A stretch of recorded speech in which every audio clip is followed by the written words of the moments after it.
মুসলিম হবার কোনো সুযোগ নাই। কোরআন কারীমের মধ্যে আল্লাহ তাআলা বলে দিয়েছেন, ইয়া আইয়ুহাল্লাযীনা আমানুত্তাকুল্লাহা ওয়া কুলু قولا سديدا يصلح لكم أعمالكم ويغفر لكم ذنوبكم ومن يطع الله ورسوله فقد فاز فوزا عظيما আল্লাহ রাব্বুল আলামিন বলেন, হে মুমিনগণ, মহান আল্লাহকে তোমরা ভয় করো, ওয়াকুলু কাওলান সাদীদা, আর যা সত্য কথা, হক কথা, তা অবলীলায় বলো। সুবহানাল্লাহ, হক কথা বলতে হবে, সত্য কথা বলতে হবে। ওই ক্ষেত্রে শাসকের রক্তচক্ষু, নিন্দুকের নিন্দা, হিংসুকের হিংসা পরোয়া করার সুযোগ নাই। কোরআন ও সুন্নাহ মোতাবেক যা হক, যা সত্য, তা বলতেই হবে। এই নির্দেশ কার? যে আল্লাহর আনুগত্য বরণ করলো, আল্লাহ রসুলের আনুগত্য বরণ করলো, ফাকাদ ফাজা ফাউজান আজিমা, সে ব্যক্তির সফলতার শীর্ষ সোপানটা লাভ করলো। বলেন সুবহানাল্লাহ। তো রসুল্লাহর আনুগত্য করতে হবে কিনা? আমার দিকে তাকান, আর কয়েক মিনিট আছি আমি, ধৈর্য ধরেন, এই দিক তাকান, তাহলে একটা মেসেজ দিয়ে আমি উঠতে পারবো ইনশাল্লাহ। এখন প্রশ্ন হচ্ছে, আল্লাহর আনুগত্য কিভাবে করব? প্রশ্ন আসে না? এটা আল্লাহ কোরআন কারীমে বলে দিয়েছেন, মাইয়ুতি'ir রাসূল ফাকাদ আতা'আল্লাহ। যে ব্যক্তি মুহাম্মদ সাল্লাল্লাহু আলাইহি সাল্লামের আনুগত্যকে মেনে নিল, সে ব্যক্তি স্বয়ং আল্লাহর আনুগত্য মেনে নিল। তাহলে আল্লাহর হাবিব মুহাম্মদ সাল্লাল্লাহু আলাইহি সাল্লামের আনুগত্য গ্রহণ করলেই কার আনুগত্য হবে? আল্লাহ অনেক বড়, শক্তি দিয়া বলেন কার? ইমানের সাথে বলেন কার আনুগত্য হবে? এখন প্রশ্ন, আল্লাহর হাবিব মুহাম্মদ সাল্লাল্লাহু আলাইহি ওয়াসাল্লামের আনুগত্য ১৫০০ বছর পরে আমরা কিভাবে করব? প্রশ্ন আসে না? এটার উত্তর লাগবে?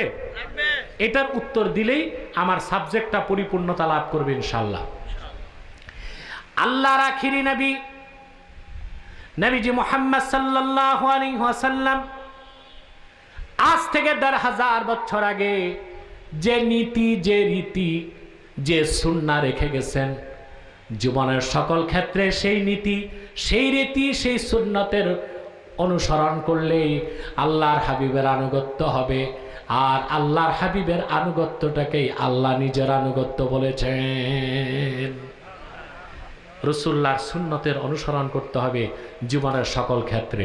আমরা কি সুন্নতের অনুসরণ করতে পারি?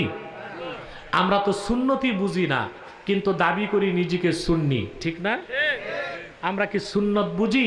সুন্নি আসলে কে, তা কি বুঝি? বুঝি না বলে যে লোকটা এক ওয়াক্ত নামাজ পড়তেছে না, সে নিজেকে সুন্নি বলতেছে। যার মুখে দাড়ি নাই, সে নিজেকে সুন্নি বলতেছে। যে শরীয়ত মোতাবেক চলতেছে না, সে নিজেকে কি বলতেছে? সুন্নি বলতেছে। তাহলে সুন্নতের অর্থটা আমি করে দিচ্ছি। সুন্নত অর্থ কি মনে থাকবে তো ইনশাআল্লাহ? গাউসে পাক শেখ আব্দুল কাদের জিলানী রাহমাতুল্লাহি আলাইহি, নাম শুনছেন? ওনার নাম শোনেন এমন মুসলমান আছে নাকি? তিনি তার জগৎ বিখ্যাত কিতাব গুনিয়াতুত তালিবিন প্রথম খণ্ডের ৬২ পৃষ্ঠায় লেখেন, সুন্নতের ব্যাখ্যা দিয়েছেন আব্দুল কাদের জিলানী রাহমাতুল্লাহ।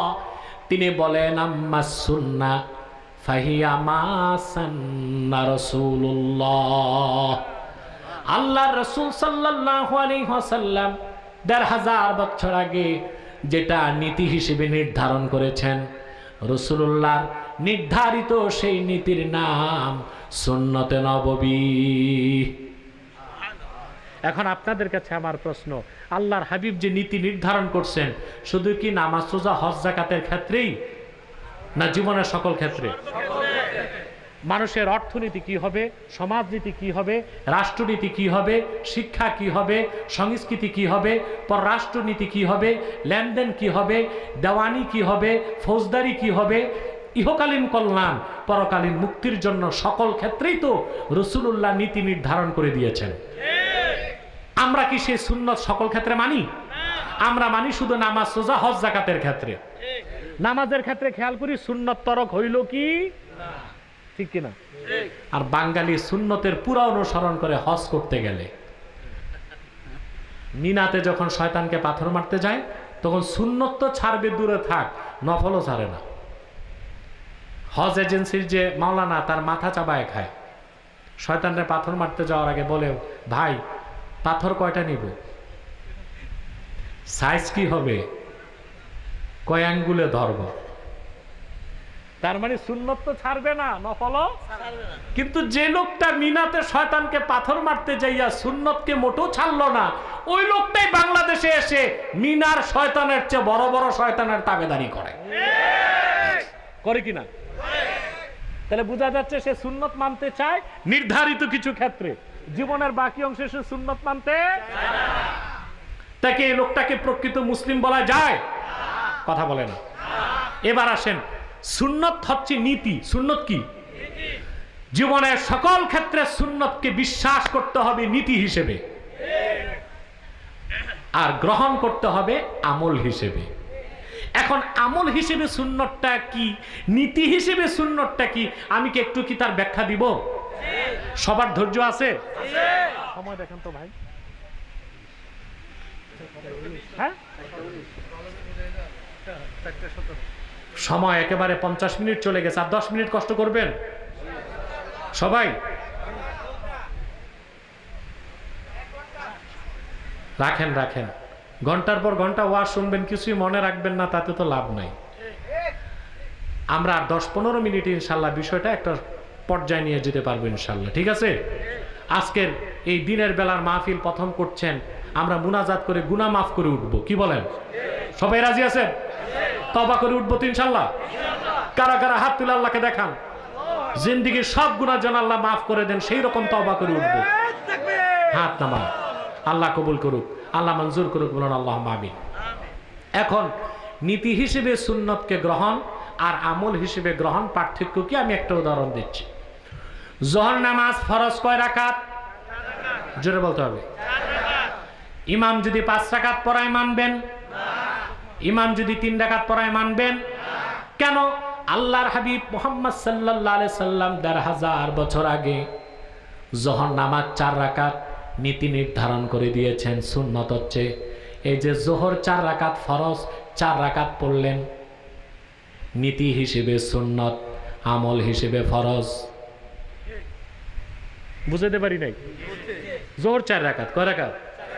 ফরজ না? কিন্তু এই যে 4 রাকাত পড়লেন, এই নীতিটা কার? আল্লাহর হাবিবের। তো নীতি হিসেবে যোহরের 4 রাকাত সুন্নত, 4 রাকাত পড়া, আর হুকুম হিসেবে ফরজ। আগে যে কাবলা যোহর 4 রাকাত পড়লেন,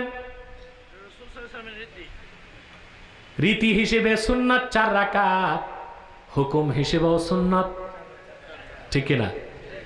আবার 4 রাকাত যোহরের ফরজের পর 2 রাকাত পড়লেন, নীতি হিসেবে সুন্নত, আমল হিসেবেও সুন্নত। তারপরে আবার 2 রাকাত পড়লেন, নীতি হিসেবে সুন্নত, হুকুম হিসেবে নফল। বুঝাইতে পারছি? নামাজে আপনি যে রুকু করেন, এই রুকু করা কি? ফরজ। রুকুতে যে তাসবিহ পড়েন, ওইটা কি? সুন্নত। নামাজে যে রুকু করলেন, এই নীতিটা কে নির্ধারণ করেছেন? আল্লাহর হাবিব। সুবহানাল্লাহ। কতক্ষণ রুকু করবেন, কিভাবে করবেন, সেই রুকুতে যে তাসবিহ পড়েন, ওইটাও সুন্নত। একটা নীতি হিসেবে সুন্নত, আর একটা আমল হিসেবে সুন্নত। নীতি হিসেবে আল্লাহর হাবিবের একটা সুন্নতকে যে অস্বীকার করবে, সে কাফের হয়ে যাবে। আর আমল হিসেবে কোনো সুন্নত যদি কেউ পালন না করে, কাফের হবে না। কিন্তু কোন সুন্নতকে কেউ যদি কটাক্ষ করে, সেও কাফের হয়ে যাবে। আমি একটা ঘটনা শোনাচ্ছি। ইমাম আজম আবু হানিফা রহমতুল্লাহ, নাম শুনছেন? কেমন ইমাম? মসজিদের ইমাম সাহেব ছিলেন? মাযহাবের ইমাম। আমাদের দেশে কিছু লামাযহাবী ভাই আছে, কথায় কথায় আবু হানিফার দোষ ধরে। আহা, প্রাইমারি শিক্ষক ছাত্র যদি বিশ্ববিদ্যালয়ের ভাইস চ্যান্সেলর ভুল ধরে, এটা কি হয়? তা যারা আবু হানিফার ভুল ধরতেছে তারা কারা? আন্ডা ব্যাপারী, রসুনের আড়তদার, ঠিক কিনা? ভ্যান গাড়ি চালায়। সে কথায় কথায় বলবে, কিসের আবু হানিফা, সহিহ হাদিসে চলি। সহি হাদিস মোতাবেক চলি। তার মানে সে বুঝাইলো সহি হাদিস সে বুঝছে, আবু হানিফা বেটা তুমি জানো আবু হানিফাকে 80 হিজরিতে তার জন্ম। কত হিজরি? আজকের মানুষ 80 হিজরিতে তার জন্ম। 4 জন সাহাবী সাক্ষাৎ লাভ করেছেন। আল্লাহর হাবিবের জলিলুল কদর সাহাবী আনাস বিন মালিকের পিছনে নামাজ পড়েছেন। 1 জন 2 জন নয়, 1200 তাবিনের কাছে যে হাদিস আর ফিকহ শিখেছেন। সারা জীবনে ব্যবসার টাকা দিয়া 20,000 মানুষকে ফকিহুল মিল্লাত বানিয়েছেন। কোরআন হাদিস থেকে 1টা 2টা নয়, 81,000 মাসালা ইস্তেমবাদ করেছেন। শুধু তাই নয়, ইমামে হাসকাফি দুররে মুখতারে লিখেছেন, কথাটা হাসকাফি, কথাটা ইবনে আবিদিন শামী, ফতোয়া শামী, প্রথম খণ্ডের 48 পৃষ্ঠায় এনেছেন। ইন্নাহু রাআ রাব্বাহু মিআতা মাররাতিন ফিল মানাম, স্বপ্নে আবু হানিফা আমার আল্লাহকে 100 বার দেখেছেন। 57 বার হজ আর উমরা করেছেন। একবার তিনি মক্কা শরীফ গেলেন।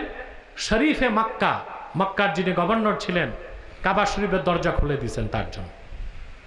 তিনি কাবা শরীফের ভিতরে ঢুকেছেন। তারপর 1 পায়ের উপর দাঁড়ায়া 2 রাকাত নফল নামাজের নিয়ত করছেন।